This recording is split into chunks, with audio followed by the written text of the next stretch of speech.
Chapitre 1. Les ennuis à la garden party du presbytère.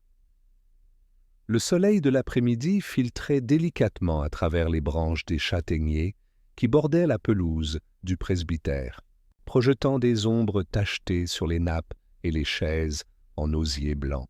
La garden party annuelle battait son plein, une tradition de douce rivalité entre les dames de Marleycombe, où les gâteaux éponges étaient jugés avec un sérieux mortel, et où le sirop à la rose de Madame Thistlethwaite était à la fois craint et admiré pour sa puissance. Au fond de la pelouse, juste au-delà des anneaux de croquet et des banderoles qui flottaient allègrement dans la brise légère, Miss Jane Marple était assise, son tricot sur les genoux, observant le doux bourdonnement de la vie du village, avec ses yeux bleus perçants qui ne manquaient de rien. Arrivée tôt, comme à son habitude, elle avait pris une chaise près du treillis de rosiers, un poteau discret offrant une excellente visibilité. Miss Marple avait toujours cru qu'il fallait voir les choses par soi-même, tranquillement depuis les bords. « Avez-vous entendu ?» murmura Madame Willowden en se penchant plus près de sa compagne, « que le nouveau curé du révérend Alton est divorcé. » Imaginez un homme divorcé, prononçant des sermons sur le caractère sacré du mariage. C'est carrément indécent. Miss Marple haussa un léger sourcil, mais ne fit aucun commentaire. Elle avait entendu parler du curé, bien sûr. Monsieur Giles Hadlow, grand, poli et bien trop réservé, était arrivé à Marleycombe 3 semaines auparavant. Elle avait observé son étrange malaise auprès des femmes d'un certain âge, et remarqué aussi sa façon de toujours observer les mains plutôt que les yeux. Un homme au secret peut-être, mais pas forcément malicieux. Mais ce n'est pas M. Hadlow qui a suscité le véritable engouement cette année. Cette distinction revient à Madame Emery, ou plutôt veuve Emery, revenue au village après 10 ans d'absence, paraissait plus mince, plus riche et considérablement plus mystérieuse qu'à son départ.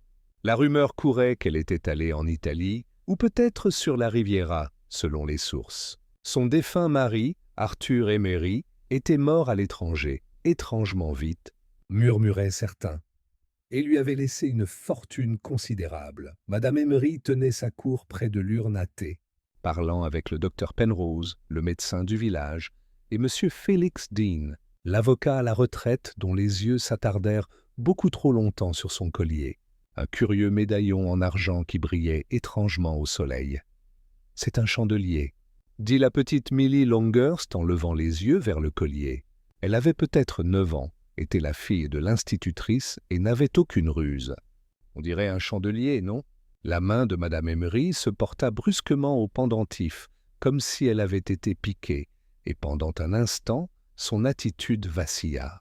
Le docteur Penrose le remarqua aussi. Ses lèvres se pincèrent, mais ce fut Miss Marple, à quelques mètres de là, sous couvert de se cacher, qui vit les jointures de la femme blanchir autour de la chaîne. « Un héritage familial ?» dit enfin Madame Emery, la voix redevenue douce. « Du côté de ma grand-mère ?» Milly cligna des yeux. « Alors pourquoi la fermes-tu à clé si elle s'ouvre ?» Avant que Madame Emery puisse répondre, un cri aigu retentit près de la table à gâteaux. Un homme trébucha en avant, se tenant la poitrine. C'était M. Crispin Vale, l'horloger local. Entre tous, et il s'effondra sur les genoux d'une Miss Coulter sans méfiance, qui poussa un cri perçant comme un pont. Le chaos fut immédiat. Les assiettes s'entrechoquèrent, le thé se renversa, et Madame de Cam s'évanouit. Le docteur Penrose fut aux côtés de M. Vale en quelques instants, réclamant de la place. Les gens se pressèrent, comme dans les petits villages, à la fois horrifiés et d'une curiosité maladive. Miss Marple, se déplaçant plus rapidement qu'on ne pourrait l'attendre d'une femme de son âge, arriva juste à temps pour entendre les derniers mots rauques de M. Vale. « C'était le chandelier. » Et puis il est parti, 1 heure plus tard. Le jardin du presbytère était vidé de ses invités et rempli de policiers. L'inspecteur Frankley était arrivé de Muchwellow avec l'air las d'un homme espérant un dimanche tranquille. Il était petit, l'air constamment emporté par le vent, et portait derrière l'oreille un crayon qu'il ne semblait jamais utiliser. Des causes naturelles, docteur? Demanda-t-il vivement, en regardant le corps maintenant étendu sur un drap de lin blanc. Le docteur Penrose secoua la tête. Anormal, j'en ai peur. Les symptômes suggèrent la strychnine. Action rapide. Violente convulsion. Ce n'était pas son cœur. J'aurais parié ma vie là-dessus. Quelqu'un a apporté du poison à une garden party paroissiale, murmura l'inspecteur. Je suppose que le concours de gâteaux vient de devenir un peu plus compétitif. Miss Marple, qui s'était réfugiée dans le bureau du vicaire avec une tasse de thé sans sucre, paraissait pensive. Elle aimait rarement parler trop vite, mais quelque chose, dans les derniers mots de M. Val et l'étrange réaction de Mme Emery à la remarque innocente de l'enfant, la piqua comme une aiguille dans de la laine. L'inspecteur passa la tête dans la pièce. « Ah, Miss Marple, j'espérais vous parler. Vous étiez tout près du défunt, je crois. » Elle sourit doucement. « Assez près pour l'entendre parler, oui. Quelque chose d'utile? » Il a dit « le chandelier ». L'inspecteur se gratta le menton. « Un chandelier? Quel chandelier? »« C'est ce que je veux découvrir, » dit Miss Marple en sirotant son thé. Dehors, le village de Marlécombe s'était immergé dans un silence inquiétant. On décrochait les banderoles, on repliait les tables. Mais quelque chose persistait dans l'air estival, une aigreur, une note inachevée. Et dans un coin de son salon de Church Lane, Miss Marple retourna à son fauteuil, son tricot intact. Son esprit, cependant, brodait déjà quelque chose de bien plus complexe que du fil. Elle devrait faire quelques visites polies, poser quelques questions apparemment futiles, et surveiller de très près Madame Emery et ce curieux petit pendentif qui ressemblait beaucoup à un chandelier. Un pendentif qui, peut-être, contenait plus que de la cire dans sa tige d'argent. Chapitre 2. Le médaillon qui ne devrait pas s'ouvrir le lendemain matin. Lumineux et d'une gaieté inquiétante, comme si le ciel de Marlécombe était déterminé à ignorer les terribles événements de la garden party. Mais parmi les roses et les ruelles pavées, le village bouillonnait d'une énergie inquiète. Rien ne perturbait autant le rythme social d'un lieu qu'une mort soudaine et publique, surtout lorsque cette mort était accompagnée d'une dernière phrase énigmatique et de murmures de poison. À 8h30 précises, Miss Marple s'installa dans sa routine habituelle du petit déjeuner. Un œuf à la coque, une tranche de pain grillé légèrement beurré, et le Times plié avec une précision militaire. Mais l'œuf fut à peine touché et le pain grillé refroidi sans une bouchée. Son esprit n'était pas préoccupé par les gros titres internationaux, mais par deux détails très intimes. Un médaillon en forme de chandelier et les derniers mots de M. Crispin Vale. Elle connaissait Crispin depuis des années. Un horloger aux manières douces, méticuleux sur le temps, mais jamais désagréable. Il n'était pas connu pour être malade et n'avait pas le sens du drame. Qu'il s'effondre si soudainement, à la vue de tous et avec une phrase finale aussi étrange. Cela ne lui plaisait pas. À 9h, elle est allée chercher son chapeau. Son premier appel du matin fut au cabinet du docteur Penrose, un modeste bâtiment à la façade blanche, orné de lierre grimpant et d'un heurtoir en laiton qui brillait comme de l'argent neuf. La salle d'attente était vide, à l'exception de M. Deckham, dont les allergies étaient réputées saisonnières et sévères, et de Mademoiselle Partridge, qui ne manquait jamais une occasion de mentionner sa sciatique, qu'elle soit aiguë ou non. Le docteur Penrose sortit de son bureau, sa cravate légèrement de travers et son expression sombre. « Ah, Miss Marple, » dit-il en hochant la tête. « Vous n'êtes pas malade, j'espère. »« Pas du tout, docteur, » dit-elle calmement. « Mais je pensais peut-être vous demander un instant de votre temps pour un sujet d'intérêt général. » Il hésita, puis ouvrit la porte de sa chambre. « Entrez. » À l'intérieur, les étagères étaient garnies de manuels médicaux et une légère odeur de phénol flottait dans l'air. Miss Marple s'installa dans le fauteuil le plus proche de l'âtre. « Je serai direct, docteur.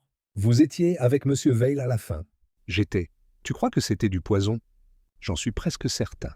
Son corps présentait des traces de strychnine. mais nous en saurons plus après l'inspection du coroner. Il en avait ingéré peu avant de s'évanouir, peut-être dans une boisson ou un aliment. Ses symptômes ont commencé rapidement. Alors nous pouvons présumer, dit délicatement Miss Marple, que quelqu'un avait l'intention que ce soit rapide et public. Les yeux du docteur Penrose se plissèrent. « Vous pensez que c'était délibéré, mon cher docteur ?» dit Miss Marple. « Connaissez-vous quelqu'un qui apporterait de la strychnine à une fête de village ? Par hasard, cela semble avoir réglé le problème. » Du cabinet médical, Miss Marple remonta la rue principale jusqu'à Emery House, un cottage récemment modernisé en bordure de la verdure, où les volets avaient été peints d'un bleu vif et où un gravier à la mode avait remplacé la vieille allée en ardoise. La rénovation n'était pas passée inaperçue, pas plus que l'apparition de Madame Emery dans ses jupes en lin élégamment coupées, de celles qu'on achète à l'étranger et qu'on ramène chez soi pour prouver qu'on a bien vécu, échappé Angleterre. La femme elle-même a ouvert la porte, vêtue de vert pâle et tenant un roman à moitié lu. « Mademoiselle Marple, dit-elle d'une voix hésitante, je ne m'attendais pas à des visites si tôt. Je vous demande pardon, je ne resterai pas longtemps. Je me demandais simplement si vous étiez bien remis des événements malheureux d'hier. » Madame Emery cligna des yeux, son expression vacillante. C'était un véritable choc. « À nous tous, » acquiesça Miss Marple. M. Vail était un homme gentil et ponctuel. Il réglait toujours mes horloges à l'heure, même quand elles ne le demandaient pas. Un léger sourire apparut sur les lèvres de Madame Emery, mais il disparut rapidement. « Je suppose, dit-elle, que nous devrions tous mieux gérer notre temps. »« C'est tellement vrai, murmura Miss Marple. « Et en parlant de temps, vous parliez avec le docteur Penrose et M. Dean quand c'est arrivé, je crois. » Une légère hésitation. « Oui, on parlait de l'Italie. J'ai passé quelques années à Florence, tu sais. C'est là que vous avez perdu votre mari, dit doucement Miss Marple. « C'est tellement tragique. » « Oui. » Un éclair, chagrin, agacement, calcul traversa son visage. Une crise cardiaque. Comme c'est soudain, dit Miss Marple, même si parfois le cœur peut donner l'alerte si on écoute attentivement. Comme une horloge, j'imagine. Un tic-tac qui devient irrégulier. Madame Emery eut un sourire crispé. « Vous n'êtes pas venu pour parler d'Arthur, n'est-ce pas ?»« Bien sûr que non. Seulement, on entend des choses. Que votre médaillon est assez inhabituel. Un chandelier, n'est-ce pas ?» Milly Longhurst la trouvait très étrange. La main de la femme se porta à nouveau à son cou, un mouvement inconscient, rapide et protecteur. « Oui, dit-elle. Un cadeau de mon mari, il y a des années. On aurait dit qu'il allait s'ouvrir. Ce n'est pas le cas. » Miss Marple laissa le silence s'éterniser. Les enfants remarquent souvent ce genre de choses. Et M. Vail, ses derniers mots concernaient un chandelier. Curieuse coïncidence. Les jointures de Madame Emery blanchirent à nouveau. Il devait délirer. « Oui, dit Miss Marple. Et pourtant, c'est souvent dans le délire que la vérité s'échappe. Quand l'esprit perd sa prudence, son filtrage civilisé, Madame Emery se leva brusquement. « Si vous voulez bien m'excuser, j'ai un appel à passer. »« Bien sûr, » dit Miss Marple en se levant. « Vous avez été très gentil. » De retour dans son cottage, Miss Marple était assise près du feu, une seule note posée sur ses genoux. Pendentif chandelier, recherchez l'origine. Strychnine, dernière fois disponible en pharmacie. Demandez pourquoi Vail, pourquoi maintenant. Et en dessous, dans sa plaque de cuivre soignée, on tue rarement sans prévenir. Il y a toujours une histoire ou une habitude. Elle repensa aux doigts de Madame Emery serrant le pendentif, à l'éclat d'une énergie folle derrière son sourire raffiné. Une femme revenue à Marleycombe, non pas pour renouer des liens, mais pour fuir quelque chose. Ou peut-être quelqu'un. Miss Marple n'était pas prête à tirer de conclusion. Mais elle savait ceci. Lorsqu'un mourant nomme un objet et qu'une femme sursaute à sa simple évocation, il faut examiner cet objet de très près, parce que parfois, un chandelier fait plus que contenir une flamme. Cela pourrait contenir un secret. Chapitre 3. Le grand livre de l'apothicaire. Bien que Marleycombe fut un petit village en grande partie autosuffisant.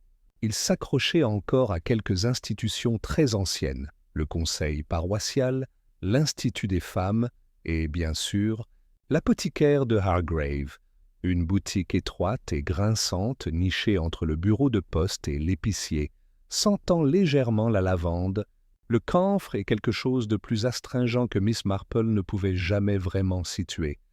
M. Cédric Hargrave, son actuel et unique propriétaire, était un homme d'une soixantaine d'années, mince et voûté, aux sourcils gris pâle qui se rejoignaient et lui donnaient une expression méfiante. Il avait hérité de l'apothicairerie de son père et considérait les chimistes modernes comme une sorte de progrès vulgaire, raison pour laquelle il persistait à préparer ses toniques à la main et à étiqueter ses bocaux avec une plaque de cuivre impeccable.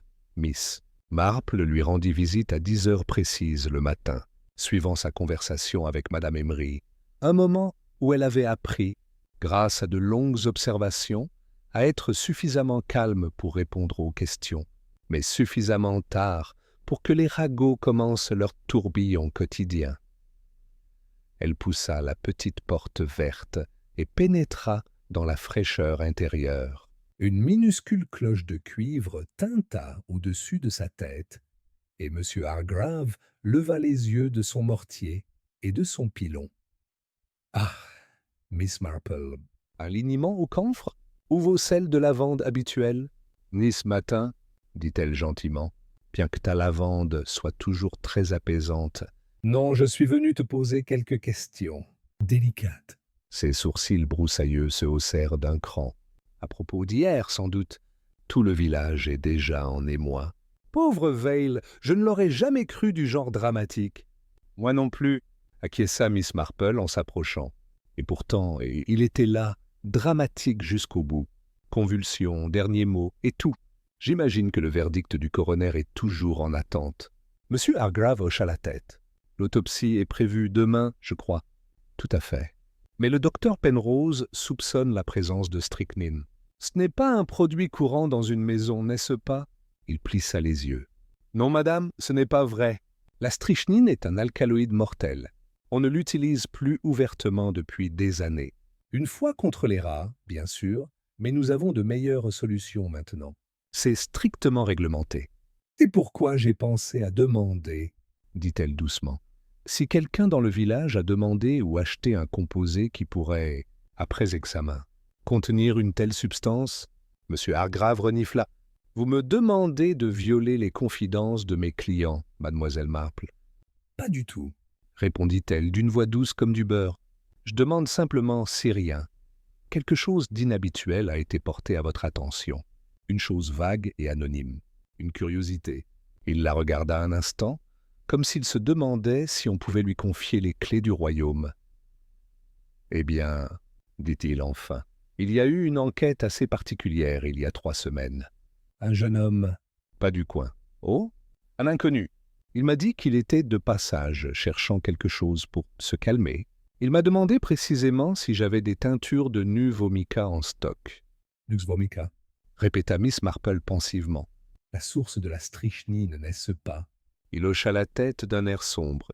Je lui ai dit que ce n'était pas une substance que je distribuais à la légère. Il est reparti les mains vides, non sans m'avoir demandé si je connaissais quelqu'un d'autre au village qui pourrait vendre des vieilles choses. Tonics, potions, curiosities. C'est inhabituel, dit Miss Marple. Avez-vous déjà appris son nom? Non. Mais il portait un manteau bleu marine avec une déchirure à la manche et un cartable cabossé. Un de ces types d'étudiants, j'imagine. Il avait l'air intelligent mais nerveux.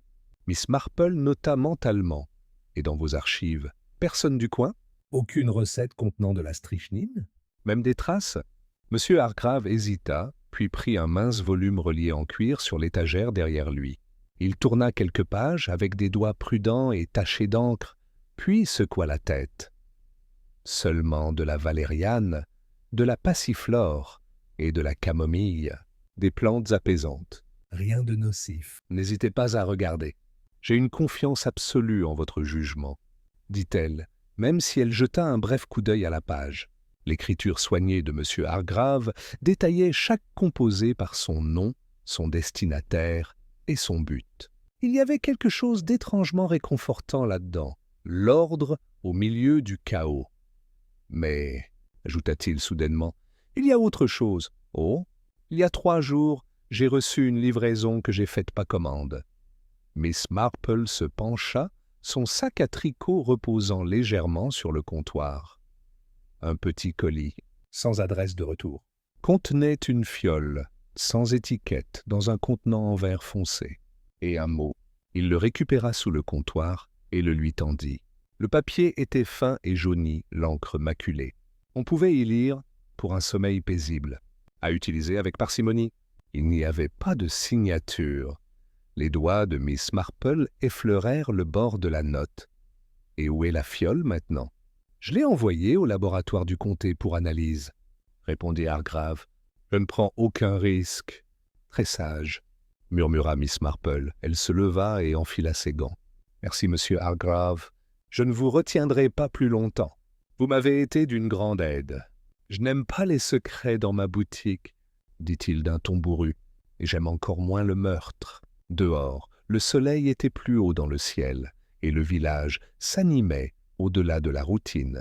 2 enfants passaient en courant avec une corde à sauter, scandant une histoire de fête empoisonnée, tandis qu'un laitier saluait Miss Marple avec une courtoisie remarquable. Tout le village s'observait et s'observait les uns les autres. Miss Marple emprunta le chemin latéral qui menait à la résidence Vale. C'était une modeste maisonnette avec un jardin étroit et un portail étranglé par le lierre. Crispin Vale vivait seul, à l'exception d'un chat nommé Edwin et d'une femme de ménage qui venait 2 fois par semaine. La gouvernante, Madame Rowntree, était là aujourd'hui pour étendre le linge. « Quelle tragédie !»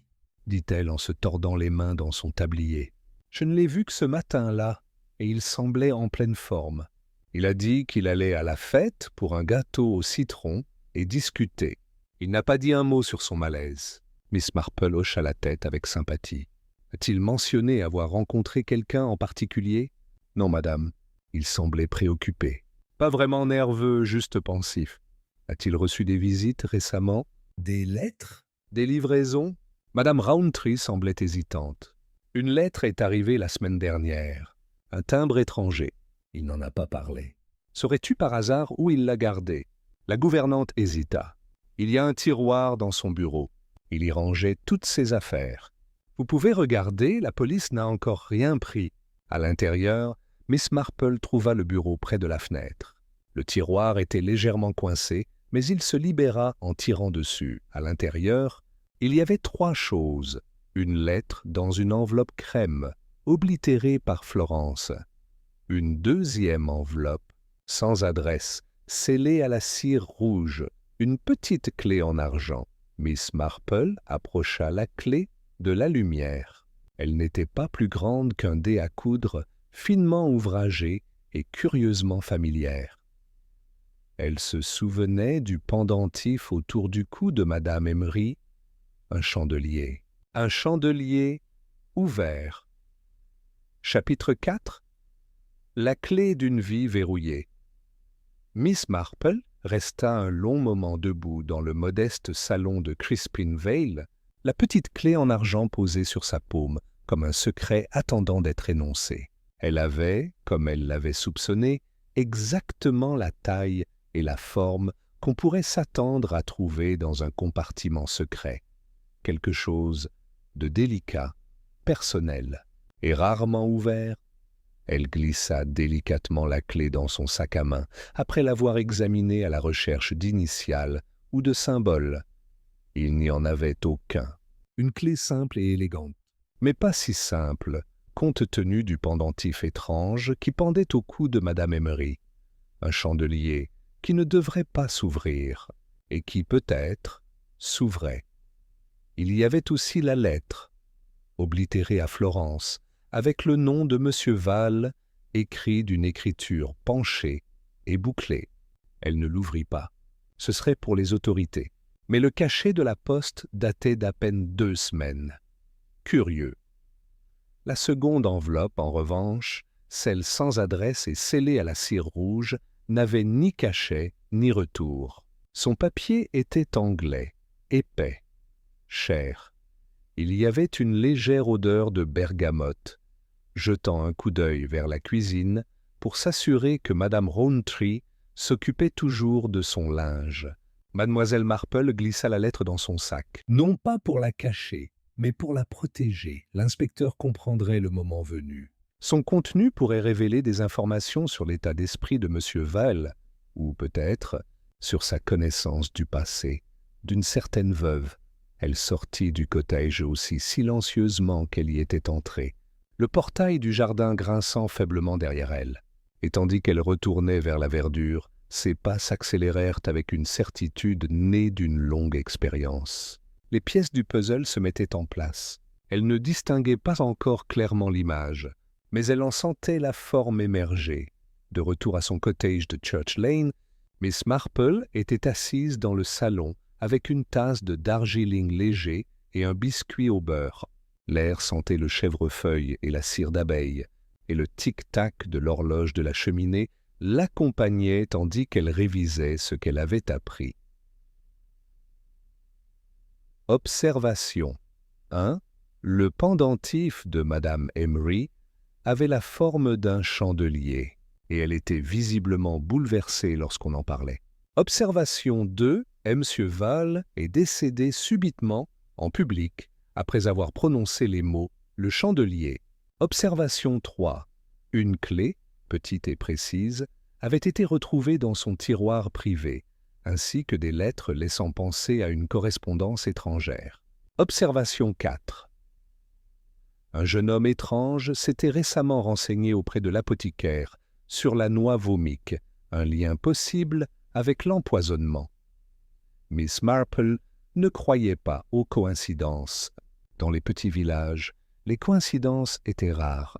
Il s'agissait généralement de vérités, soigneusement enfouies, qui tentaient de refaire surface. Elle prit son téléphone, un modèle noir à cadran, rotatif, et demanda à l'opératrice de la mettre en relation avec l'inspecteur Franklin à Much. « Wello !» Lorsque l'inspecteur est arrivé en ligne, il semblait à moitié distrait et complètement irrité. « Oui. »« Miss Marple, qu'est-ce qu'il y a maintenant ?»« Je vous demande pardon de vous déranger, inspecteur, mais je crois avoir trouvé quelque chose d'intéressant pour cette affaire. » Il y eut une pause. « Je t'écoute. » À 4 heures de l'après-midi, l'inspecteur Franklin était assis, raide comme un piquet, dans le salon de Miss Marple, les yeux fixés sur la clé d'argent comme si elle allait exploser. Elle lui avait montré l'enveloppe scellée à la cire rouge, le cachet de la poste de Florence, et lui avait raconté ce qu'elle avait découvert chez l'apothicaire Hargrave. « Je dois dire, murmura-t-il, que vous avez fait pas mal d'enquêtes. J'observe simplement, corrigea-t-elle doucement, on remarque les choses, surtout quand on vit dans un village depuis aussi longtemps que moi. Les gens se révèlent par de petites choses, pas par de grandes. » Il tapota l'enveloppe. « Tu crois que ça appartenait à Madame Emery ? Je crois que c'est peut-être lié. Vous vous souviendrez que les derniers mots de M. Val concernaient un chandelier, et cette clé, si je ne me trompe, correspond au compartiment caché du pendentif qu'elle porte. Qu'est-ce qu'il y aurait dedans ? C'est ce que nous devons découvrir, je pense, dit Miss Marple avec un sourire. Il n'était pas facile de convoquer Madame Emery sans éveiller les soupçons. Mais Mademoiselle Marple avait appris depuis longtemps que le meilleur moyen d'obtenir la vérité était de boire du thé et de faire preuve de civilité. Elle invita la veuve à bavarder. Une tasse de thé réconfortante après une semaine aussi épouvantable. Et Madame Emery, toujours soucieuse de préserver les apparences, accepta. Elle arriva à 5h30 précises, vêtue de soie grise et arborant son habituel sourire réservé. Le pendentif pendait à son cou. « J'espère que je ne vous dérange pas, » dit-elle d'un ton léger. « Pas du tout, » répondit Miss Marple en versant du thé avec une aisance éprouvée. « Je trouve toujours qu'une tasse et un coin tranquille aident à se remettre d'un choc. » Madame Emery accepta la tasse, mais Ses yeux étaient méfiants. J'imagine que tout le village parle encore du pauvre monsieur Veil. C'est vrai. Et à propos de ce qu'il a dit juste avant de mourir. Madame Emery se raidit légèrement. Tu veux dire le chandelier? Exactement. C'est plutôt étrange, non? Madame Emery sirota son thé. Il délirait. C'est possible. Mais voyez-vous, j'ai toujours pensé que dans les moments de grande détresse, les gens disent exactement ce qu'ils pensent. Silence. Miss Marple continua de sa voix calme et non menaçante. Puis-je vous demander, ma chère, avez-vous déjà ouvert votre pendentif? La main de Madame Emery vola vers elle. Ça ne s'ouvre pas. Ah, tu vois, je pensais ça aussi. Et puis j'ai trouvé ça. Miss Marple fouilla dans son sac et posa la clé en argent sur la table. Madame Emery le fixa du regard, le visage décoloré. Elle ne dit rien. Je crois, poursuivit doucement Miss Marple, que cette clé ouvre le compartiment de votre pendentif. Et je crois que M. Veil en a découvert le contenu récemment, peut-être par correspondance. Cela pourrait expliquer la lettre de Florence. C'était un homme méticuleux. S'il avait soupçonné quelque chose, il aurait essayé de le confirmer. Madame Emery ne dit rien. Son thé avait refroidi. Miss Marple n'insista pas davantage. Elle attendit. Le silence avait le don de briser les façades les plus solides. Finalement, la veuve murmura « Vous ne comprenez pas. Alors aide-moi à comprendre. » Elle retira le pendentif avec des mains tremblantes et le posa sur la table. C'était celui d'Arthur. Il l'a fait faire avant notre départ d'Angleterre. Il a dit que c'était pour des raisons sentimentales. Je n'ai jamais su qu'il était ouvert. Pas vraiment, jusqu'à sa mort. Tu l'as ouvert? Elle hocha lentement la tête. Et qu'as-tu trouvé? Madame Emery la regarda, les yeux écarquillés et remplis d'une vieille douleur. Une confession, murmura-t-elle. Une confession écrite. À propos d'une fille. Elle s'appelait Evelina Marsh. Il l'a poussée d'une falaise à Capri. Il a dit que c'était un accident, mais dans la lettre, il l'a admis. Elle menaçait de révéler quelque chose. Du chantage. Il a paniqué. Tu l'as dit à quelqu'un? Non. Qui me croirait? Arthur était mort. Les autorités italiennes avaient classé l'affaire comme un accident. Et puis, la lettre n'était pas signée. Mais c'était dans sa main? Elle hocha de nouveau la tête. Je l'ai cachée. J'avais honte, horrifié. J'aurais voulu le brûler, mais je n'ai pas pu. Et M. Val? Je crois qu'il l'a découvert. Il était toujours précis, toujours attentif aux détails. Peut-être m'a-t-il vu ouvrir le pendentif. Où en a-t-il trouvé mention dans les affaires d'Arthur? Je ne sais pas. Mais il m'a écrit. Il m'a dit qu'il voulait me rencontrer, et puis... Elle détourna le regard. La voix de Miss Marple était très basse. Et puis, il est mort. Lorsque l'inspecteur Franklin émergea de derrière le rideau de la cuisine, Madame Emery pâlit. Elle ne l'avait pas remarqué. C'était justement le but. « Vous comprenez ?» dit-il. « Nous aurons besoin de cette lettre. Pour une analyse graphologique, au moins. » Madame Emery hocha la tête, brisée et résignée. Alors qu'elle lui tendait le pendentif, la clé s'enclencha doucement dans la serrure cachée. La base du chandelier se dévissa. À l'intérieur, un morceau de papier plié et jauni. Une seule ligne, écrite de la main d'Arthur Emery. Elle m'a menacé et je l'ai lâché. Pas de nom, pas de signature. Mais ça suffit. Chapitre 5. La fille de Capri, lendemain matin, une légère bruine donnait aux rues de Marlécombe un éclat vitreux. Les pavés étaient glissants et les haies tremblaient sous les gouttes de pluie. C'était le genre de matinée anglaise qui étouffait les bruits et encourageait les secrets à rester cachés. Miss Marple, cependant, était déjà levée, vêtue de sa jupe en tweed, la plus épaisse, et d'un imperméable robuste, son chapeau soigneusement épinglé. Debout à son bureau, près de la fenêtre du salon, elle repensait aux événements de la veille. Les aveux de Madame Emery, bien que partiels, avaient ouvert une porte obscure sur un passé dont le village ignorait l'existence. Evelina Marsh. Un nom prononcé pour la première fois à Marlécombe. Un nom associé à des falaises lointaines et à des morts silencieuses. Et maintenant, un meurtre en plein jour lors de la fête du presbytère. Miss Marple a noté une chose dans son petit carnet bleu, celui qu'elle réservait aux affaires particulièrement délicates. Evelina Marsh, poussée d'une falaise à Capri. Prétendu aveu d'Arthur Emery. Pourquoi Crispin Val l'apprendrait-il maintenant? Avait-il l'intention de la dénoncer? Elle souligna cette dernière phrase à 2 reprises. Puis, jetant un dernier coup d'œil au ciel humide, elle partit rendre visite à la seule personne du village qui en savait peut-être plus sur les morts étrangères, les familles obscures et les scandales oubliés depuis longtemps, M. Félix Dean Poem. Dean avait été avocat à Londres avant de prendre sa retraite à Marley-Combe il y a 10 ans, fort d'une collection de jeux d'échecs anciens et de la réputation de connaître les affaires des autres avant eux.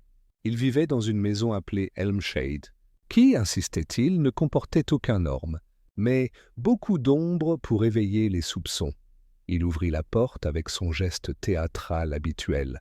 « Ah, Miss Marple, » dit-il avec un léger sourire. « Entrez, s'il vous plaît. Je suppose que vous êtes venu au sujet de notre regretté ami Monsieur Val, entre autres choses, » répondit-elle. « Je crois que vous avez connu feu Arthur Emery. » Dean la conduisit dans un salon rempli de livres de droit et d'un globe terrestre plutôt poussiéreux. Professionnellement, oui. J'ai rédigé pour lui des contrats de propriété et réglé quelques litiges mineurs concernant des limites de terrain. Et sa femme? Ah! Il lui versa une tasse de café sans même demander. Voilà une femme ambitieuse, pas au sens vulgaire du terme. Elle ne recherchait pas l'attention, mais elle appréciait la liberté. Elle voulait quitter la vie de village dès leur mariage. Avez-vous déjà rencontré Evelina Marsh? Monsieur Dean s'arrêta, la cafetière à moitié inclinée. Voilà un nom que je n'ai pas entendu depuis très longtemps. Alors vous avoir, je l'ai entendu? Oui, dit-il lentement, mais pas à Marley-Combe. La famille Marsh avait une fille, Evelina, qui avait déménagé à l'étranger au début de la vingtaine. Elle était connue pour son indépendance. Une de ses filles, qui portait le pantalon avant que ce soit respectable. Elle correspondait cependant avec quelqu'un d'ici. Je me souviens avoir vu une lettre d'Arthur Emery qui lui était adressée, il y a des années. Était-il impliqué dans une relation amoureuse? Je ne saurais le dire. Arthur était discret et je ne suis jamais indiscret, officiellement du moins. Mais il y avait des rumeurs. Elle a vécu à Naples un temps, puis à Capri. Elle était modèle pour un artiste, je crois. Miss Marple remua son café.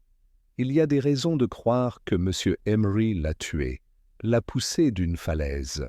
Dean haussa les sourcils. Mon Dieu, c'est plutôt lyrique. Il y a également des raisons de croire que Mme Emery a caché une confession écrite dans le pendentif qu'elle porte. Dean cligna des yeux. Le chandelier? Oui, il se renfonça dans son fauteuil, visiblement secoué. Ça explique, Val. Tu penses qu'il le savait? Savoir, il posait des questions. Il est venu me voir la semaine dernière pour me demander des nouvelles des démarches juridiques d'Arthur à l'étranger. Il voulait savoir si j'avais déjà authentifié des documents concernant des questions d'héritage. J'ai trouvé cela étrange. Il semblait penser que Mme Emery cachait quelque chose concernant la succession d'Arthur. Vraiment? C'est possible. Si Arthur a laissé un écrit susceptible de l'impliquer, et, par extension, d'impliquer la sienne, cela pourrait tout affecter. Et croyez-vous qu'elle a tué M. Vail? Dean ne répondit pas immédiatement. Il fixa par la fenêtre la brume qui s'accrochait aux arbres. « Je ne sais pas, » dit-il enfin. « Mais si j'avais gardé ce genre de secret pendant 10 ans, je ferais n'importe quoi pour le garder enfoui. » Cet après-midi-là, Miss Marple se rendit discrètement au bureau des archives du comté. Ce n'était pas loin, juste un trajet en train et une courte marche, et elle savait exactement quoi demander. Après tout, si Evelina Marsh était vraiment morte sur une falaise en Italie, il devait bien exister une trace de son décès. La jeune employée du bureau des archives, une fille soignée avec de l'encre sur les doigts et un crayon caché derrière l'oreille, est revenue avec un dossier. « Mademoiselle Evelina Marsh ?» lut-elle en parcourant la page. « Décédée le 17 mai, il y a 10 ans. Lieu du décès, Capri, cause, chute accidentelle. » Le corps a été identifié par un ressortissant britannique, Arthur Emery, mentionné comme ami du défunt. Y a-t-il eu une enquête? Oui, à Naples. Les conclusions n'ont pas été concluantes. Aucune poursuite pénale n'a été engagée. Y avait-il des témoins? La fille secoua la tête. Seulement M. Emery. Miss Marple hocha la tête, la remercia et regagna lentement la bruine. Un témoin unique. Une histoire d'amour. Une confession scellée dans un chandelier pour une décennie. Et maintenant, un homme assassiné parce qu'il connaissait la vérité. À son retour à Marley-Combe, elle trouva un mot épinglé à sa porte. Il provenait de l'inspecteur Franklin, écrit avec son style direct habituel, urgent. « Venez au presbytère. Développement concernant Madame Emery. Elle n'a même pas enlevé son manteau. » Au presbytère, l'inspecteur se tenait sous les combles, fumant furieusement. « Elle a disparu !» dit-il avant que Miss Marple ne puisse parler. Elle a préparé un petit sac et dit à sa gouvernante qu'elle partait pour Londres. Mais elle n'est jamais montée dans le train. Quand est-elle partie? Tout ce matin? La gouvernante a trouvé ça bizarre. Elle semblait nerveuse. Elle a dit qu'elle allait rendre visite à une cousine à Kensington. Mais aucun nom de cousin n'est inscrit à son nom, et elle n'est jamais arrivée à la gare. Miss Marple soupira. J'avais peur qu'elle s'enfuie. Pourquoi? Elle sait qu'elle est piégée. La mort de Vail, les aveux, le pendentif, tout se rapproche. Je pense qu'elle croyait qu'en partant assez vite, elle pourrait disparaître à nouveau. Comme après la mort d'Arthur, l'inspecteur jura dans sa barbe. Miss Marple leva les yeux vers le ciel. La pluie tombait à nouveau, douce et régulière, comme le tic-tac d'une horloge. « Elle n'ira pas loin, » dit-elle. Finalement, les gens n'y arrivent jamais, surtout quand ils ont un sentiment de culpabilité comme le sien. Ils reviennent toujours à l'endroit qu'ils pensent pouvoir contrôler. Franklin fronça les sourcils. « Où allons-nous chercher ?» Les yeux de Miss Marple se rétrécirent. « Nous regardons, » dit-elle doucement. « Où tout a commencé. » Chapitre 6. Le retour de la veuve. Le lendemain matin, le village de Marley-Combe s'éveilla sous un ciel couleur d'étain, l'air lourd de promesses de pluie. Un silence plus profond que d'habitude s'était installé sur le village. La disparition de Madame Emery était désormais de notoriété publique, et même le facteur distribuait les lettres d'un air solennel. Personne ne le dit à voix haute, mais un fugitif parmi eux projetait une ombre considérable. Et à Marley-Combe, les ombres ne passaient pas inaperçues. Dans le salon de sa chaumière, Miss Marple était assise devant un petit feu, penchée sur une carte de l'Ordnance Survey de la campagne environnante. Une tasse de thé froid était oubliée à côté d'elle, et son tricot, intact, reposait sur l'accoudoir de son fauteuil. Elle traça du doigt la lisière du bois de Marley-Combe, une étroite bande d'arbres qui bordait l'ancienne propriété d'été des Emery, maison Cransmere, désormais fermée et invendue depuis longtemps. Cransmere avait été autrefois une belle maison.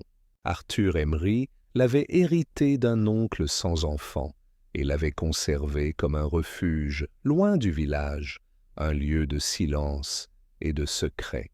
Miss Marple se souvenait d'une invitation qu'elle avait déclinée bien des années auparavant. Quelque chose dans cet endroit, même à l'époque, lui avait semblé légèrement étrange. Elle se leva vivement, enfila son pardessus et sortit une petite lampe de poche du placard. D'après son expérience, le passé restait rarement enfoui, et les gens retournaient souvent au dernier endroit où ils se sentaient maîtres de la situation. L'allée menant à Cransmere House était envahie par la végétation, le chemin autrefois gravillonné n'étant plus qu'un ruban humide de mousse et de traces de pneus. L'inspecteur Franklin conduisait en silence, Miss Marple assise à ses côtés, l'air serein. Il avait depuis longtemps renoncé à remettre en question son instinct, surtout lorsqu'il était plus efficace que ses agents. « On s'attend à ce qu'elle soit armée ?» demanda-t-il d'un air sombre, alors qu'il s'arrêtait devant les portes de fer. « Pas au sens conventionnel du terme, » répondit Miss Marple, « mais une femme désespérée au passé brisé est néanmoins dangereuse. » La maison se profilait grise et creuse à travers la brume. Le lierre s'enroulait autour de la pierre comme des veines, et plusieurs fenêtres restaient vides, leurs volets brisés ou manquants. La porte d'entrée était légèrement entr'ouverte. Franklin tendit la main vers son revolver. « Reste derrière moi. » Mais Miss Marple suivait de près. À l'intérieur, la maison sentait l'humidité et les feux éteints depuis longtemps. L'air était froid, comme si les murs eux-mêmes avaient perdu tout espoir de chaleur. Ils traversèrent le grand hall d'entrée, où un seul tableau, un paysage marin orageux, était encore accroché au-dessus de la cheminée. Un bruit résonna à l'arrière de la maison. Un grincement de plancher. Le grincement d'une chaise. Franklin leva la main, signalant le silence. Ils se dirigèrent vers le vieux bureau, dont la porte était à moitié fermée. Il la poussa doucement. Là, assise au bureau, leur tournant le dos, se trouvait Madame Emery. Elle se retourna lentement. Son visage était pâle, presque translucide dans la lumière grise, mais calme. « Je me demandais combien de temps cela te prendrait, » dit-elle doucement. « Tu n'as pas rendu les choses trop difficiles, » dit doucement Miss Marple. « Je ne voulais pas courir. » « Pas vraiment, mais j'avais besoin de réfléchir. J'avais besoin de me souvenir de ce que j'avais fait. » Franklin entra prudemment. « Vous êtes consciente de la gravité de votre situation, madame ?»« Je suis. » Il baissa légèrement le revolver. Madame Emery regarda Miss Marple, les yeux enfoncés et fatigués. « Ce n'était pas censé se passer comme ça, » dit-elle. « Avec Veil, je veux dire, je voulais juste l'effrayer. Je pensais que si je pouvais accéder à la confession la première, la détruire, il n'aurait rien. Mais ensuite, j'ai réalisé qu'il avait dû la copier. Ou prendre des notes. J'ai paniqué. J'ai glissé quelque chose dans son verre à la fête. Une toute petite quantité. De la strychnine, dit Franklin, elle hocha la tête. Je ne pensais pas que ça réagirait si vite. Je pensais pouvoir intervenir. Feindre l'inquiétude. Mais ça m'a été rapide. Tellement rapide. Miss Marple s'assit en face d'elle. Tu portes la culpabilité d'Arthur depuis 10 ans. J'allais tout gâcher. La confession. Mais je n'ai pas pu. Parce qu'une partie de moi se sentait complice. Je savais ce qu'il avait fait. Je le savais avant même qu'on quitte Capri. Pourquoi n'es-tu pas allé voir la police alors? Parce que j'avais peur. Parce que j'étais mariée avec lui. Parce que je ne savais pas qui j'étais sans lui. Sa voix se brisa. Et quand il est mort, d'une crise cardiaque, certes, mais aussi par justice poétique, j'ai cru avoir enterré le passé avec lui. Je pensais pouvoir prendre un nouveau départ, rentrer à la maison, être quelqu'un d'autre. Mais M. Veil a vu clair. Il l'a fait. Et je n'ai pas pu le supporter. Franklin fouilla dans son manteau. « Je vais devoir vous mettre en garde à vue. » Je sais, elle se leva. Ses mains tremblaient, mais elle ne fit aucun geste pour fuir. Miss Marple se leva à son tour. « Il y a une chose que je ne comprends pas. » Madame Emery se retourna. « Oui? Pourquoi maintenant? Pourquoi Veil a-t-il décidé de déterrer tout ça après tant d'années ?» Madame Emery hésita, puis fouilla dans le tiroir du bureau et en sortit une photo. Elle la tendit à mademoiselle Marple. C'était une jeune femme. Menton pointu, regard vif. Une ressemblance avec la seule photographie d'Evelina Marsh que Miss Marple avait vue aux archives du comté. « Ma fille, » dit Madame Emery, « la fille d'Evelina, elle m'a retrouvée. Elle a d'abord écrit à Veil. Il avait réparé une montre d'Arthur des années auparavant. Elle cherchait sa mère. Elle croyait qu'Evelina n'était pas morte accidentellement. Elle croyait qu'il y avait un mensonge. » Miss Marple étudia la photo. « Elle est venue ici? » Non. Elle posait des questions à distance. De Florence, mais Veil savait. Il avait dû commencer à comprendre.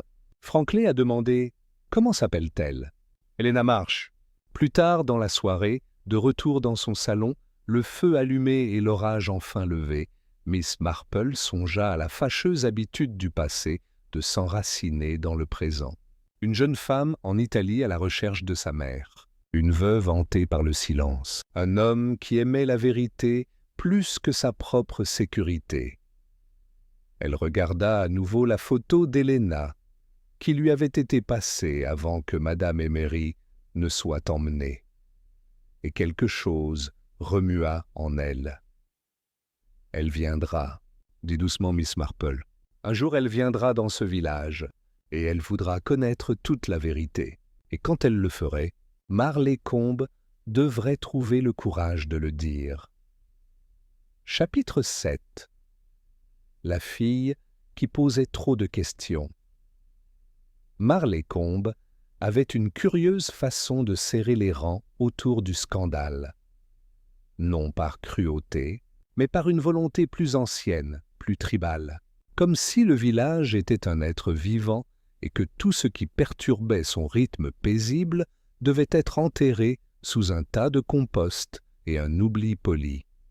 Et pourtant, 4 jours seulement après l'arrestation de Madame Emery, une nouvelle présence est arrivée, perturbant à nouveau ce rythme. Son nom était Helena Marsh. Elle arriva sans tambour, ni trompette, ni voiture, ni malle, ni télégramme d'avertissement. Juste une petite valise et un long manteau vert, autrefois à la mode, maintenant usé jusqu'à la corde.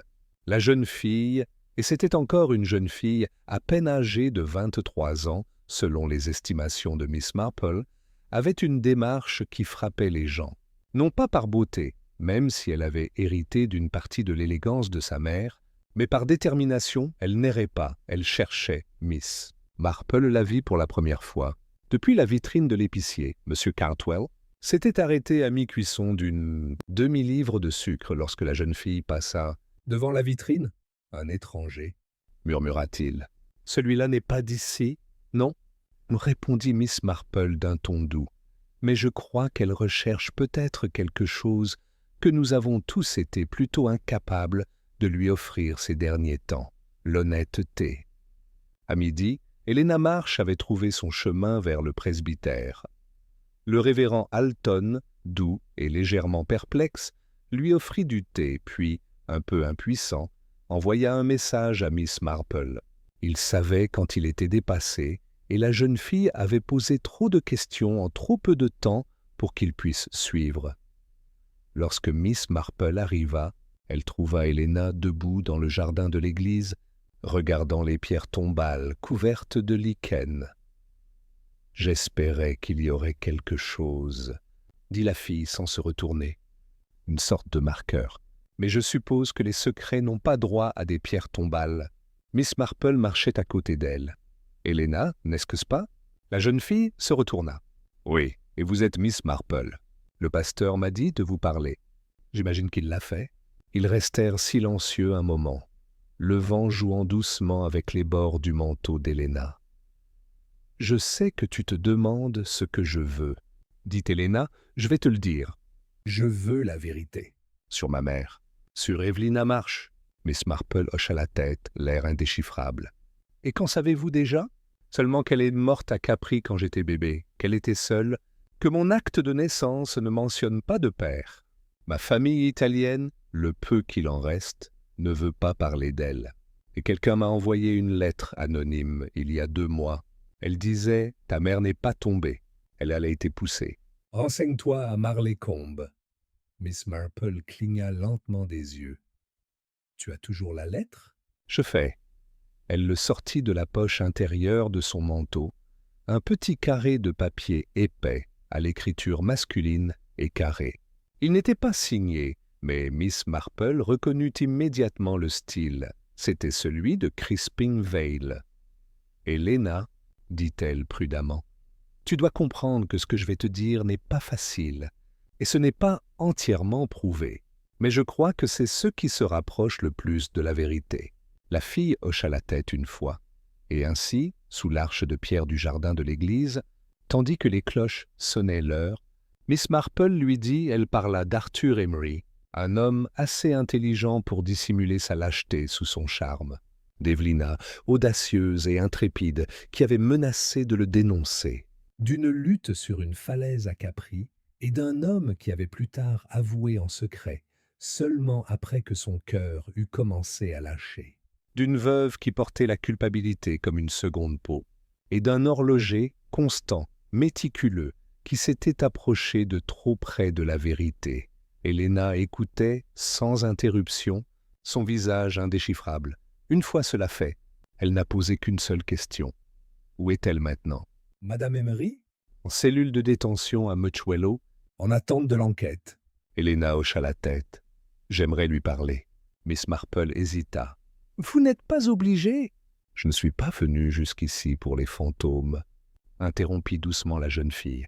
Je suis venu pour des réponses, et peut-être une sorte de conclusion. L'inspecteur Franklin n'était pas enthousiaste à l'idée de laisser Helena rencontrer l'accusé. Mais Miss Marple savait se montrer persuasive, surtout lorsqu'elle ne le faisait pas apparaîtrait être persuasif. Ainsi, l'après-midi suivant, Helena était assise en face de Madame Emery dans une petite salle d'interrogatoire privée de la gendarmerie de Muchwello. Miss Marple et Franklin observaient derrière la vitre sans teint. Les deux femmes se regardèrent en silence pendant un long moment. Pas de barreaux, pas de menottes, juste une table entre elles et des années de vérité enfouies. « Tu lui ressembles, » dit enfin Madame Emery. « Comme Evelina. » Je m'en doutais. Helena ne dit rien. Elle était radieuse, exaspérante, courageuse, je l'enviais. Je l'admirais, je la détestais. « Ton père ?» Je n'ai pas besoin de savoir qui il était, interrompit doucement Helena. Il ne voulait pas de moi. Ça suffit. Madame Emery cligna des yeux. Ce n'est pas juste. Non, acquiesça Helena. Mais pousser une femme du haut d'une falaise n'est pas non plus une bonne idée. Madame Emery tressaillit. Je ne l'ai pas fait, dit-elle presque suppliante. Mais je le savais. Je savais et je ne l'ai pas arrêté. Je n'en ai parlé à personne. Et après sa mort, je suis restée silencieuse. Pourquoi? Madame Emery secoua la tête, comme si elle essayait de trouver une réponse qui aurait du sens. Parce que je pensais qu'il était trop tard. Parce que j'avais honte. Parce qu'une fois qu'un mensonge commence, il pousse des dents, et je ne savais pas comment l'arrêter sans qu'il me dévore. Les yeux d'Helena brillaient, mais elle ne pleurait pas. « Tu aurais pu me le dire, » murmura-t-elle. « Tu aurais pu le dire au monde entier. » Madame Emery baissa les yeux sur ses mains. J'avais peur que le monde s'en fiche. Dehors, dans le couloir gris de la gare, Miss Marple se tenait avec l'inspecteur, observant deux femmes liées par le sang et la trahison. « Elle n'est pas méchante, » dit Miss Marple. « Mais elle a fait des choses terribles. » « C'est souvent le cas, je trouve. » Franklin grogna. « La loi ne pèse pas la lâcheté autant qu'elle le devrait, mais elle ne l'excuse pas non plus. »« Non, » dit doucement Miss Marple. « Ce n'est pas le cas. » La porte s'ouvrit et Helena sortit. Son visage était calme, mais ses jointures étaient blanches. « Je retourne à Florence, » dit-elle. Miss Marple hocha la tête. « Voulez-vous lui écrire ? » ?»« Peut-être, un jour, quand je saurai ce que je veux dire. » Elle regarda alors Miss Marple avec une sorte de gratitude.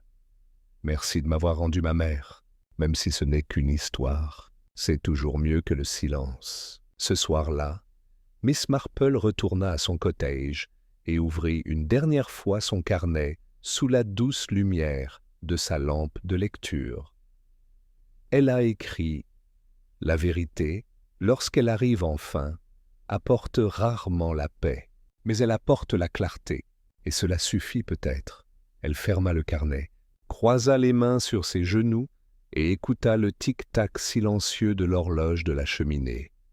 Et dans le silence qui suivit, Marlécombe expira, pas vraiment de soulagement, mais d'acceptation. Le passé avait parlé, maintenant, enfin, il pouvait se reposer. Chapitre 8. Un village qui en sait trop Marlécombe n'était pas un village qui oubliait facilement. Bien qu'aucun avis n'ait été affiché et qu'aucun titre ne l'ait annoncé, la nouvelle de l'arrestation de Madame Emery et de la visite d'Helena Marsh s'était répandue comme une fumée à travers un toit de chaume, discrète, envahissante et impossible à ignorer. Pourtant, comme pour toutes les affaires de ce genre dans les villages anglais, le scandale était devenu partie intégrante du paysage non dit, enveloppé dans des silences polis et des regards étudiés autour d'une tasse de thé. Les magasins sont restés ouverts, le courrier est arrivé et les cloches des églises ont sonné dimanche, mais quelque chose avait changé. Les villageois avaient dû commencer à se surveiller les uns les autres de plus près. Au cœur de tout cela, Miss Marple continuait ses promenades, ses visites, ses douces questions. Mais elle aussi était perturbée, car bien que la veuve ait avoué et que le mobile ait été découvert, quelque chose dans l'affaire résistait encore à une clôture nette. C'est une conversation avec M. Hargrave, l'apothicaire, qui a ramené ce sentiment au premier plan. « Je dois dire, dit-il un matin en mesurant les pastilles contre la toux de la jeune Sarah Gilling, que cette histoire avec Madame Emery a bafoué la confiance. Qui peut dire qui sera le prochain ? En effet, répondit Miss Marple en observant une série de bouteilles neuves sur son comptoir, même si la confiance, comme la confiture, a tendance à s'éteindre doucement. Hargrave eut un petit rire. C'est tout à fait vrai. Mais je me suis souvenu d'un truc bizarre hier. Ce colis que j'ai reçu, celui avec la bouteille non marquée, tu te souviens ? Miss Marple hocha la tête. La fiole était arrivée anonymement, sans étiquette, si ce n'est une note énigmatique, pour un sommeil paisible. À utiliser avec parcimonie. Eh bien, Dit Hargrave. Je n'y ai plus prêté attention après que l'analyse se soit révélée peu concluante. Mais en classant les reçus, je me suis rendu compte que cela arrivait 2 jours seulement après la visite de M. Vail. Ce timing me paraît... suspect? Miss Marple plissa les yeux. Avez-vous déjà comparé l'écriture de ce mot à celle de quelqu'un d'autre ? Hargrave haussa les épaules. Je n'avais pas grand-chose à comparer. Au début, elle ne dit rien. Mais son esprit était déjà enflammé. Plus tard, dans l'après-midi, elle récupéra le mot non signé dans ses dossiers et le plaça à côté de l'écriture connue de Crispin Vail, la lettre qu'il avait envoyée à Helena Marsh depuis l'étranger. Côte à côte, sur sa table, la comparaison était frappante, pas la même main, ce qui signifiait quelque chose de vital. Quelqu'un d'autre avait envoyé cette fiole. Ce soir-là, Miss Marple invita l'inspecteur Frankley à prendre le thé. Signe d'une affaire sérieuse en soi, elle lui offrit son habituel. Un Assam fort. Un sucre, pas de lait, je commence à croire. Dit-elle, sans préambule, que nous avons seulement découvert partie de la vérité. Frankley soupira. Nous avons des aveux signés. Nous avons un mobile, des moyens et une opportunité. Oui, mais le méthode Sam dérange, le poison. Le source.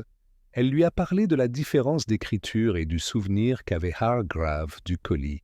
Si Madame Emery avait eu l'intention de tuer M. Vail, elle n'aurait pas envoyé une bouteille à l'apothicaire qu'elle n'a jamais consulté. Elle n'avait aucune raison de s'immiscer ainsi. Mais elle a admis l'avoir empoisonné. Elle a admis en essayant d'avoir glissé quelque chose dans son verre à la fête. Et si ce n'était pas ça qui l'avait tué? Frankley se renversa dans son fauteuil. Tu penses que quelqu'un d'autre a empoisonné Vail? Que les aveux de Madame Emery étaient... Quoi? Une culpabilité bien sentie? Non. Je crois qu'elle a agi contre lui, mais je crois qu'elle a agi deuxième. Ou peut-être... Pas assez tôt, il y eut une longue pause. Si tu as raison, dit Frankley, alors quelqu'un d'autre dans ce village voulait la mort de Crispin Vail. Miss Marple croisa les mains. Oui, et je crois que quelqu'un a utilisé l'histoire de Madame Emery comme écran de fumée. Le lendemain matin, Miss Marple se rendit à la bibliothèque du village, une ancienne école bordée de livres qui sentaient la naphtaline et la poussière. Là, elle a demandé les anciens bulletins paroissiaux de l'année précédant la mort d'Arthur Emery. La bibliothécaire, Miss Theodora Finch, haussa les sourcils mais obéit. Je me suis toujours demandé ce qui était arrivé à la pauvre Evelina Marsh, dit-elle en lui tendant les dossiers. Où cela est assez mystérieux, mais je suppose que les gens qui partent à l'étranger ont toujours un côté dramatique derrière eux. Parfois, a convenu Miss Marple, mais parfois le drame reste là. Elle passa 2 heures à feuilleter les bulletins d'information, notant événements, nom, note du vicaire et annonce locale. Ses doigts s'arrêtèrent lorsqu'elle atteignit l'édition datée d'1 semaine avant le dernier voyage. D'Arthur Emery en Italie, annoncé, imposé, une lettre à l'éditeur du bureau de Crispin. Val, c'était une courte pièce, une ode à la précision, déplorant le déclin de la mesure du temps. Une plainte contre la dérive des cloches de l'église et le délabrement de la routine qui infectait le village. À première vue, cela semblait inoffensif. Mais Miss Marple le relut. Entre les lignes, C'était un avertissement. Vail commentait malhonnêteté, enveloppée dans une métaphore mécanique. Puis elle a vu le nom du contributeur éditorial indiqué ci-dessous, Monsieur Félix Dean. En fin d'après-midi, elle était de nouveau assise dans le salon de Monsieur Dean à Elmshade, regardant l'avocat tâtonner avec ses lunettes. « Je ne comprends pas bien ce que vous sous-entendez, » dit-il prudemment. Oui, j'étais rédacteur du bulletin paroissial à l'époque. C'était une tâche fastidieuse et j'étais heureux de la transmettre. Vous avez également notarié le dernier testament d'Arthur Emery et supervisé la vente de Cransmere House, n'est-ce pas? Oui, répondit-il avec plus d'assurance. Tout était clair. Et vous connaissiez M. Vail? Professionnellement, Il a réparé une de mes horloges une fois. on a discuté. Le ton de Miss Marple s'adoucit. Voyez-vous, Monsieur Dean, je crois que Monsieur Vail a découvert que quelqu'une plus et même Emery avait un intérêt financier dans le silence d'Evelina Marsh. Dean se raidit. Il prenait des notes méticuleuses, A-t-elle poursuivi. et j'ai cru comprendre qu'il s'intéressait aux transferts de terres, actifs étrangers, héritages discrets. Il se leva, la voix plus forte. « M'accusez-vous de meurtre, Miss Marple ?» Elle leva les yeux vers lui doucement. « Je suggère que si les aveux d'Arthur Emery avaient fait surface, nommant non seulement le meurtre, D'Evelina, mais aussi le raison pour cela, un certain... nombre de transactions juridiques auraient été... Remises en question. La mâchoire de Dean se serra. Tu risquais de tout perdre, dit-elle doucement. Tu as conseillé Arthur, tu l'as aidé à transférer de l'argent à l'étranger. Peut-être plus que de l'argent. Il n'a rien dit. Vous avez vu Vail se rapprocher. Alors vous avez envoyé le poison. Une diversion classique.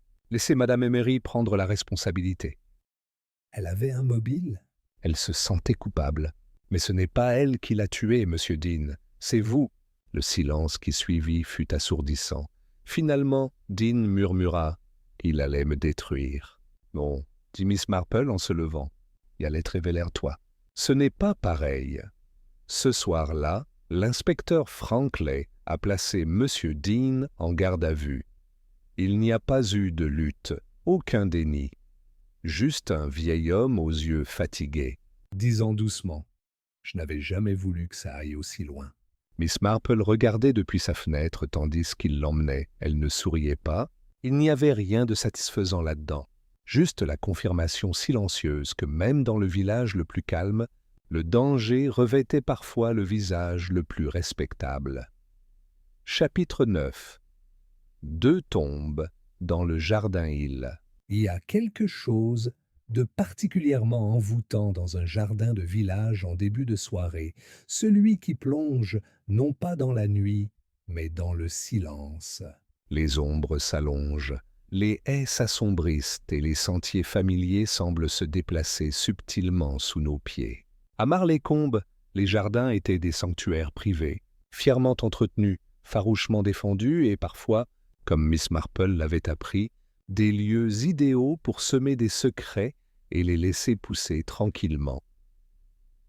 C'est dans un tel jardin, le jardin du presbytère derrière l'église, que se trouvaient désormais 2 marqueurs, l'un ancien et à peine lisible et l'autre récemment placé. La première, une modeste pierre usée par des décennies de pluie, appartenait à une femme de la région, morte de tuberculose en 1903 et sans famille connue. La seconde, encore cernée de terre humide, était un mémorial temporaire à Crispin Vale. Le vicaire avait insisté pour qu'il soit enterré dans le cimetière, non par désapprobation, mais par devoir. Crispin était présent tous les dimanches sans faute, avait réparé l'horloge quand personne d'autre ne le pouvait, et avait tenu les registres paroissiaux en ordre, même si personne ne le lui avait demandé. Ses dernières paroles avaient été énigmatiques, mais ses derniers actes avaient été honorables. Miss Marple se tenait maintenant entre les 2 tombes, ses mains jointes doucement devant elle, son chapeau gris épinglé contre la brise. « Il devrait y en avoir 3, murmura-t-elle. Elle parlait d'Evelina Marsh, bien sûr. Personne n'avait jamais déposé de pierre tombale pour elle à Marley-Combe. Pas de cérémonie, pas de couronne, pas de nom dans les registres paroissiaux. De son vivant, Evelina avait été jugée trop moderne, trop audacieuse, trop étrangère d'esprit.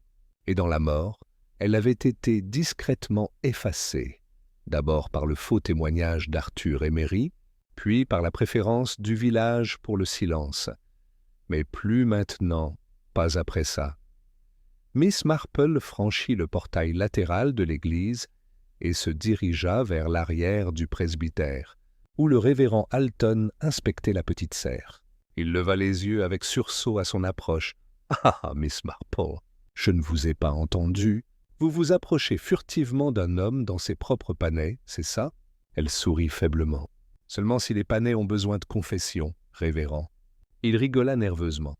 « Je voulais te demander quelque chose, » dit-elle, « à propos du terrain de l'église, plus précisément du jardin. » Il fit un geste de sa truelle. « Un peu envahi par la végétation par endroits, je l'avoue.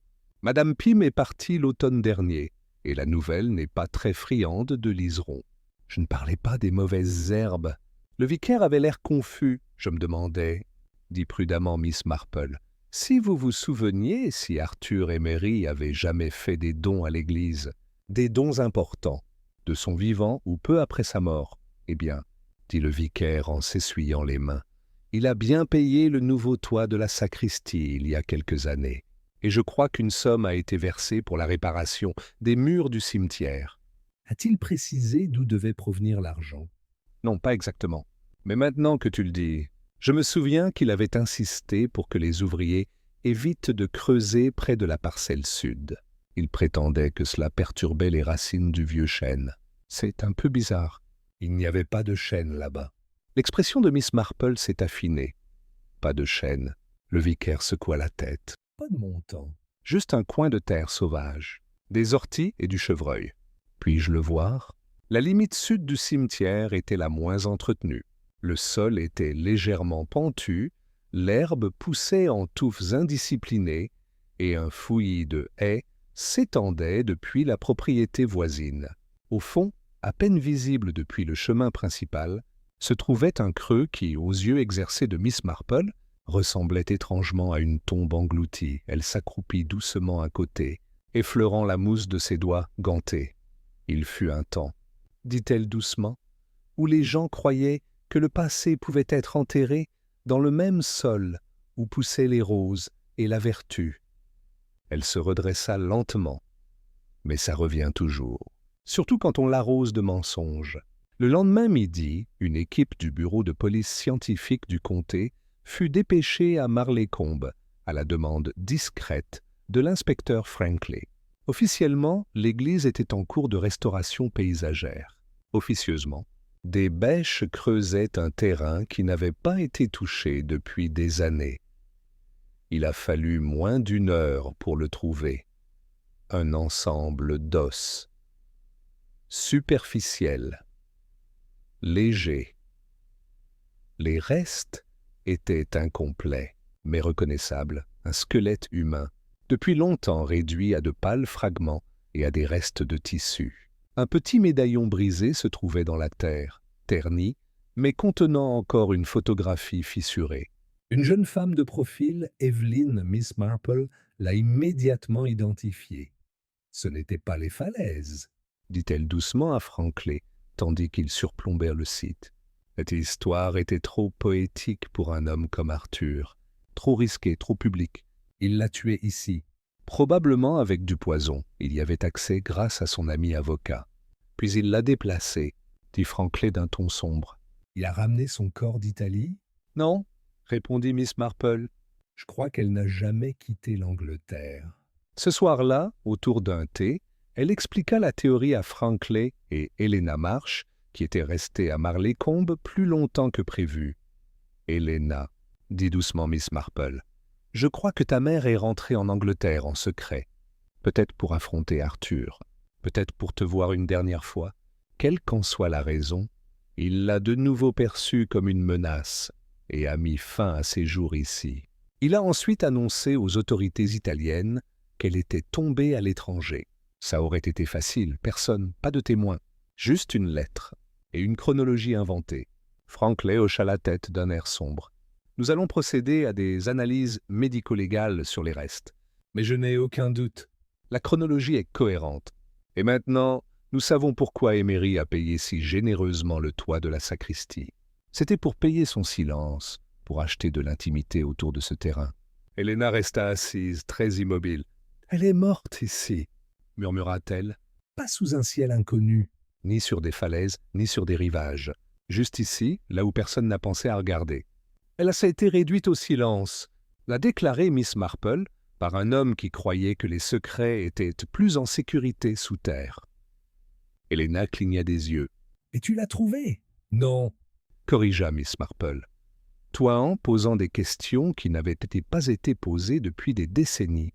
3 semaines plus tard, une deuxième pierre a été placée dans le cimetière, simple, sans ornement, mais solide. Evelina Marsh, 1907-1931, une voix retrouvée. Une vie dont on se souvient. Le jour de son inauguration, tout le village était présent. Non par obligation, mais par humilité. Le remords. Pendant longtemps, ils avaient jasé sur Evelina, sa sauvagerie, ses excès. Ils reconnaissaient désormais qu'elle avait été honnête et courageuse, et qu'elle ne méritait pas une telle fin. Miss Marple se tenait au fond, la tête baissée, tandis que le révérend prononçait une douce bénédiction. Le vent faisait bruisser l'herbe, et un rouge-gorge se posa sur la pierre avant de s'envoler. 2 tombes dans le jardin, murmura-t-elle, et enfin, tous deux furent marqués. Chapitre 10. Une lettre à l'encre lavande. C'était une douce matinée de printemps à Marley-Combe. De ces matinées où la brume persistait encore un peu dans les haies, comme si elle hésitait à se libérer du village. Le soleil commençait à percer, pâle et diffus, projetant des rayons dorés sur le petit salon de Miss Marple. Les fenêtres étaient entr'ouvertes, et le parfum des pois de senteur s'envolait du jardin, se mêlant à la douce odeur du thé et des biscuits au citron. Miss Marple, cependant, n'était pas libre. Devant elle, sur la table, se trouvaient plusieurs enveloppes, jaunies sur les bords, ficelées. Elles étaient tombées en sa possession de manière inattendue, transmises discrètement par Helena Marsh le soir suivant la cérémonie d'Evelina, sans préambule ni explication. Je les ai trouvées parmi les papiers d'Arthur Emery, avait dit Helena, dans une boîte à lettres au grenier de Krensmer. J'hésitais entre les brûler ou les lire, mais je pense que tu sauras quoi faire.